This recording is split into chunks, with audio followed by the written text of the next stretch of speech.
Des chaînes invisibles entourent chaque âme sur terre, et si tout ce qu'on nous a dit était faux, pas juste faux, mais un piège parfait pour nos âmes, un texte ancien raconte que quelque chose nous a été volé, l'Église a caché ce livre pendant 2000 ans. Pourquoi avoir peur d'un simple livre ancien? Parce qu'il révèle qui contrôle vraiment notre monde, mais qui voudrait emprisonner des milliards d'âmes ici. Imagine un gardien de prison cosmique, il se fait appeler Dieu, mais il n'est qu'un imposteur. Les gnostiques l'appelaient le démiurge, le faux créateur. Ce n'est pas le vrai Dieu d'amour et de lumière, c'est un être jaloux qui veut notre adoration constante. Il a créé ce monde physique comme une cage dorée, chaque plaisir, chaque douleur nous garde prisonniers ici, mais comment peut-on piéger une âme divine en lui faisant oublier qui elle est vraiment? Quand nous naissons, notre mémoire divine est effacée, nous oublions que nous venons d'un royaume de pure lumière. À la place, on nous donne la peur et le désir, la faim nous attache au corps physique, la soif nous fait courir après des choses temporaires, l'envie nous fait regarder les autres au lieu de nous-mêmes. Chaque émotion négative est une chaîne invisible, mais pourquoi créer un tel système de souffrance? Parce que notre énergie nourrit quelque chose dans l'ombre. Les textes parlent d'êtres appelés les archontes, ce sont les gardiens invisibles de cette prison terrestre. Ils se nourrissent de nos peurs et de nos colères. Plus nous souffrons, plus ils deviennent puissants. C'est un cycle qui se répète depuis des millénaires. Mais comment savons-nous que c'est vrai? Regarde autour de toi et pose-toi cette question. Pourquoi rien ne nous satisfait jamais complètement? Tu achètes quelque chose de nouveau et tu es heureux, mais après quelques jours, le bonheur disparaît. Tu cherches alors autre chose pour remplir le vide. C'est comme avoir soif avec de l'eau salée.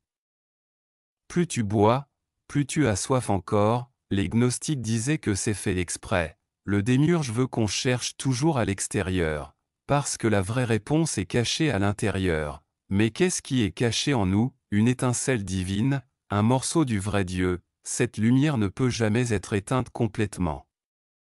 Même si elle est enterrée sous des couches d'illusions, c'est notre connexion directe avec le royaume divin. Le démiurge ne peut pas toucher cette étincelle, mais il fait tout pour qu'on oublie qu'elle existe. Comment peut-on oublier quelque chose d'aussi important?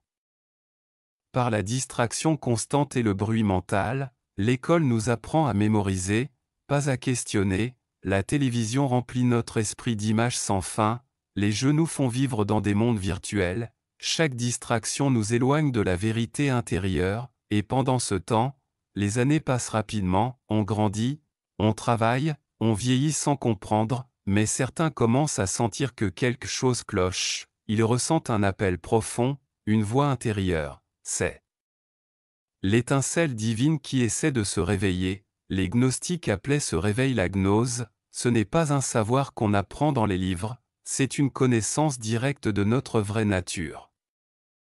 Comme se souvenir soudain d'un rêve oublié, ou reconnaître son vrai visage dans un miroir. Mais pourquoi l'Église a-t-elle caché ses enseignements? Parce qu'ils menacent tout système de contrôle religieux. Si chacun peut trouver Dieu en lui-même directement, alors pourquoi aurait-on besoin d'intermédiaires?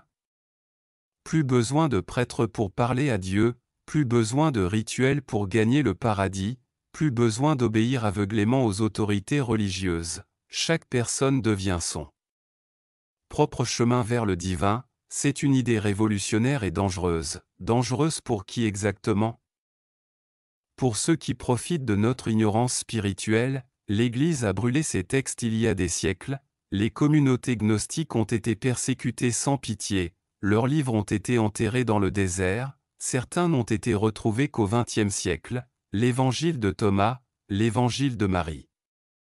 Des textes qui racontent une histoire très différente. Mais qu'est-ce qu'ils disent de si choquant? Que le monde matériel est une illusion élaborée, que nos corps sont des prisons pour nos âmes, que la mort n'est pas une punition mais une libération, que nous sommes tous des fragments de lumière divine. Imagine si tout le monde savait cette vérité. Le système entier s'effondrerait en un instant, plus personne n'accepterait d'être un esclave spirituel, mais comment briser ces chaînes invisibles? D'abord, il faut reconnaître qu'elles existent. Regarde comment tu passes tes journées, Combien de temps passes-tu à chercher le bonheur dehors, dans la nourriture, les achats, les divertissements, et combien de temps passes-tu en silence intérieur? Le silence fait peur parce qu'il révèle le vide, mais ce vide n'est pas vraiment vide. C'est là que l'étincelle divine attend patiemment. Les archontes détestent le silence et la méditation. Pourquoi crois-tu que le monde est si bruyant, musique partout, notifications constantes, agitation permanente? C'est une stratégie pour nous garder distraits, mais qui sont vraiment ces archontes mystérieux? Les textes les décrivent comme des parasites cosmiques, ils n'ont pas de lumière propre en eux. Alors ils se nourrissent de notre énergie émotionnelle, la colère, la peur, la jalousie sont leur nourriture. Plus nous ressentons ces émotions négatives, plus ils grandissent. C'est pourquoi le monde semble conçu pour créer du conflit, les guerres, les disputes, la compétition constante, tout cela génère l'énergie dont ils ont besoin, mais si nous arrêtons de nourrir ces parasites, si nous trouvons la paix intérieure et l'amour, alors leur pouvoir commence à s'affaiblir rapidement. C'est pourquoi la méditation est si puissante. Elle coupe le flux d'énergie vers les archontes, et nous reconnecte avec notre étincelle divine, mais le démiurge a prévu des contre-mesures. Il a créé le cycle de la réincarnation. Quand nous mourons, nous ne sommes pas libérés. Notre âme est renvoyée dans un nouveau corps, avec la mémoire effacée encore une fois, le cycle recommence. Génération après génération, c'est une roue qui tourne sans fin. Mais pourquoi ne pouvons-nous pas nous souvenir? Parce que le souvenir briserait tout le système. Si nous nous souvenions de nos vies passées, si nous nous souvenions du royaume de lumière, nous refuserions de jouer ce jeu cruel. Alors l'amnésie est imposée à chaque naissance, c'est le voile qui cache la vérité. Mais certains arrivent à percer ce voile. Comment font-ils pour se souvenir? Par des pratiques spirituelles intenses et sincères. La méditation profonde ouvre des portes. Cachés, les rêves lucides révèlent des dimensions supérieures, les expériences de mort imminente montrent la lumière, chaque aperçu affaiblit l'emprise du démiurge, mais il y a aussi des pièges sur le chemin. De faux guides qui promettent la libération, des gourous qui deviennent de nouveaux maîtres, des religions qui remplacent une prison par une autre. La vraie libération ne vient que de l'intérieur, personne d'autre ne peut te donner la gnose, c'est un voyage que chaque âme doit faire seule. Mais alors, sommes-nous vraiment tous condamnés? Non, parce que l'étincelle divine est indestructible, le démiurge peut cacher la lumière mais pas l'éteindre. Tôt ou tard, chaque âme se réveillera.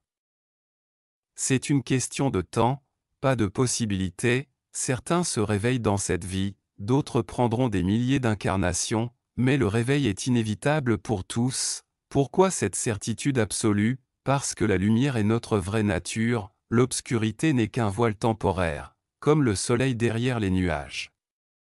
Les nuages peuvent cacher mais pas détruire le soleil, de même, l'illusion cache mais ne détruit pas l'âme, chaque moment de bonheur pur est un aperçu.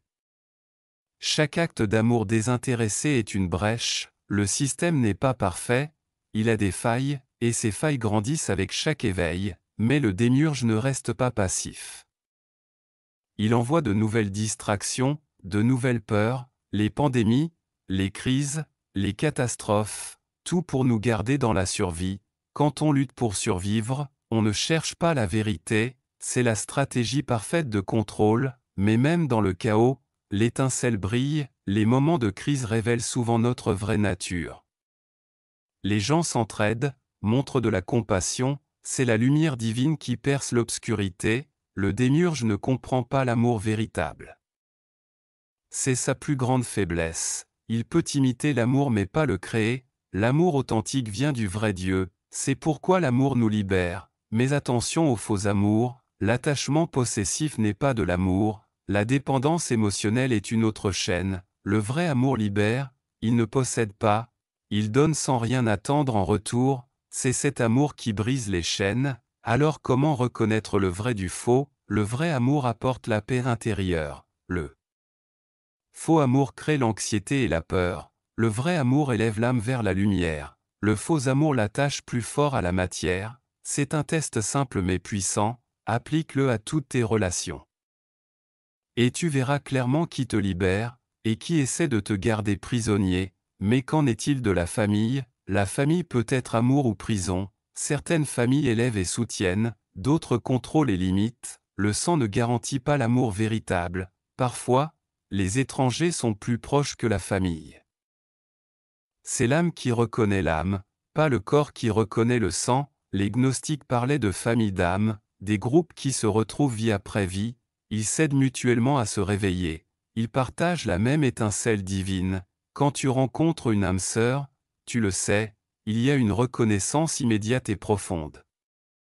Comme retrouver un ami perdu depuis longtemps, ces connexions transcendent le temps et l'espace, mais les archontes essaient de les briser, ils créent des malentendus et des conflits, ils utilisent l'ego pour séparer les âmes, la jalousie, l'orgueil, la peur de l'abandon, tous ces sentiments sont leurs outils, mais l'amour véritable survit toujours. Ils trouvent toujours un chemin, même à travers la mort et la renaissance, c'est plus fort que toute illusion. Alors, y a-t-il de l'espoir pour nous? L'espoir n'est pas assez fort comme mot, c'est une certitude cosmique. La lumière finira par dissiper l'obscurité, le mensonge ne peut pas durer éternellement. Chaque âme qui se réveille affaiblit la prison. C'est un effet domino spirituel, un éveil en déclenche un autre, et encore un autre, jusqu'à ce que la masse critique soit atteinte, alors tout le système s'effondrera, le démiurge perdra son pouvoir, les archontes disparaîtront comme des ombres, et nous nous souviendrons enfin qui nous sommes. Des êtres de pure lumière divine, mais quand cela arrivera-t-il? Le temps n'existe pas comme nous le pensons, dans le royaume divin, tout est maintenant, le passé, le présent, le futur sont des illusions, la libération a déjà eu lieu, nous sommes juste en train de nous en souvenir, c'est comme un rêve dont on se réveille, le rêve semblait durer des années.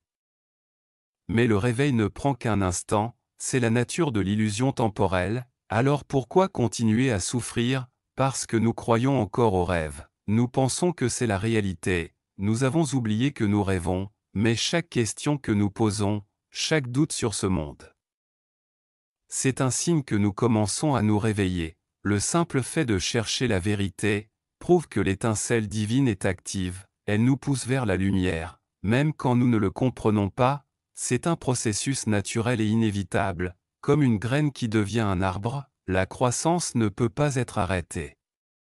Seulement ralentie temporairement, mais la nature trouve toujours son chemin, et notre nature est divine, alors que faire maintenant? Commence par observer tes pensées, d'où viennent-elles vraiment? Sont-elles vraiment les tiennes, ou ont-elles été implantées? La plupart de nos pensées ne nous appartiennent pas, elles viennent de la programmation sociale, de la télévision, de l'école, de la culture, ce sont les voix des archontes, mais sous ce bruit, il y a le silence, et dans le silence, la vraie voix, celle de ton étincelle divine, elle ne crie pas, elle chuchote, c'est pourquoi le monde est si bruyant.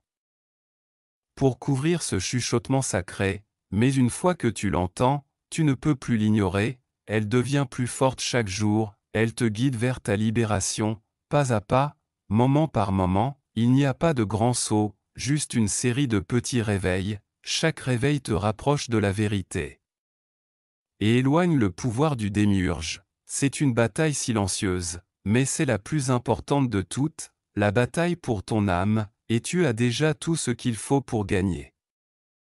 L'étincelle divine est ton arme secrète, elle ne peut pas être détruite, elle ne peut pas être corrompue, elle est pure, éternelle, invincible, le démiurge le sait et il a peur. Pourquoi aurait-il peur de nous? Parce que nous sommes plus puissants que lui, il n'est qu'une copie imparfaite, nous sommes les originaux divins. Il a créé la matière, mais nous venons de la source de toute lumière.